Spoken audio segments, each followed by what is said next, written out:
Welcome to Horror Year, where every story is a journey into the unknown. If you're brave enough to face your darkest fears and uncover the most chilling tales, you've come to the right place. So, dim the lights, turn up the volume, and subscribe to Horror Year. Your journey into terror begins now. The ancient home on Elm Street had been deserted for many years. Its broken windows and deteriorating walls served as a reminder of the terrifying tales that circulated around the community. The stories of what had happened inside were varied and graphic, and none could recall who had lived there previously. Some thought it was cursed, while others swore the malevolent ghosts of the dead haunted it. Everyone did, however, agree that the mansion was evil, and that nobody should ever venture near it after dark. However, the house presented an irresistible challenge to Jason, Anna, and Mike. Their desire to experience the next thrill-seeker's high made the prospect of spending a night in the notorious Elm Street residence irresistible. Disregarding the cautions of the locals, they ventured to the residence on a chilly October night, resolved to demonstrate that the tales were only folklore. As they got closer, the house towered over them, its shadowy form standing out against the starry night sky. Jason pulled open the front door, which groaned menacingly and sent reverberations across the deserted halls. There was a slight stench of rotting in the air within, which was much colder than it should have been. Once inside, Anna muttered, "This place gives me the creeps," her voice quivering a little. Mike responded, forcing a smile, "Don't be scared," but his eyes darted erratically about the dimly lighted entryway. "It's just an old house."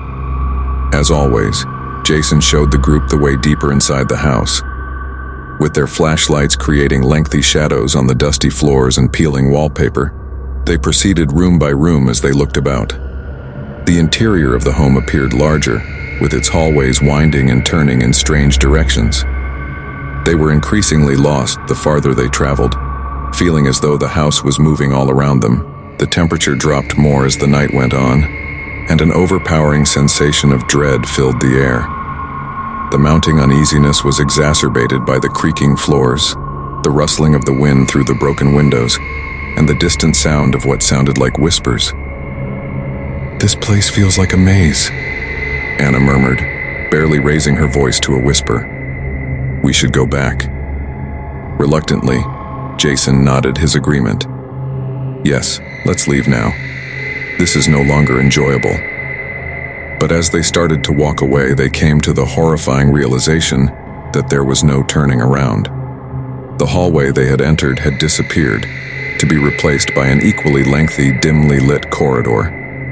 They desperately searched for a way out as panic struck, but each move they made pushed them farther within the house. Mike shook his head and muttered, "This isn't right." "We should have been out by now." Jason commanded, "Stay calm," even though his own terror was visible in his eyes. "We'll find a way out." However, the home had other ideas. They started to hear it as they meandered down the interminable hallways, the distinct sound of footsteps following them. It was hazy at first, like someone was trailing them from a distance. However, the footsteps suddenly became closer and louder, reverberating off the walls until it seemed as though they were right behind them. When they turned around, nothing was visible. The footfall remained unabated, even though the hall was empty. Then the muttering began, louder now and full of evil intent. "Go. You're not welcome here." The words seemed to emanate from the house's walls itself, enveloping them and casting fear throughout their heads. Shaking with terror, Anna clenched Jason's arm, her knuckles turning white. "Who's there?" Jason's voice cracked as he yelled into the night. "Show yourself!" In answer, there was a low, guttural chuckle that rose through the house, so full of hate that it chilled their blood. The laughter got louder, echoing through the halls, and the air became heavier, nearly suffocating. Then they noticed it. A person standing at the hallway's end. It was tall and cloaked in shadows, its form hard to make out from the surrounding gloom. However, the eyes radiated a terrible yellow light, containing a hatred that seemed to pierce the night. "Run!" Even when Jason screamed, it was too late. The figure moved at an unusually fast pace, bringing them closer together in a split second. The figure raised its hand, and the air around them crackled with energy. Suddenly, the walls of the home closed in, twisted and warped like they were alive. The wood creaked and splintered under the weight of the walls as Anna cried out. When Jason and Mike attempted to approach her, the walls of the home seemed to come to life, pushing them apart and dividing them. As they fought to breathe, move, and get away, they could only chuckle at the figure. As the breath was sucked out of his lungs, Jason felt the walls closing in on him, crushing him. Mike and Anna were striving too, their faces twisted in fear, but they were too far gone now, out of reach. Jason's head was filled with that awful sound as the figure's eyes became brighter and its laughter grew louder. And then the walls closed in fully, with one last, excruciating creak. The Elm Street residence remained as still and motionless as it had been the previous morning. Nobody noticed when the sun rose and cast long shadows across the rundown structure.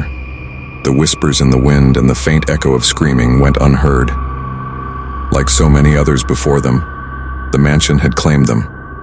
The darkness that resided there was patiently waiting for more naive souls to step through its doors. And so it would wait, a menacing entity that lurked in the shadows, waiting to attack at the appropriate moment. For evil never sleeps at the house on Elm Street.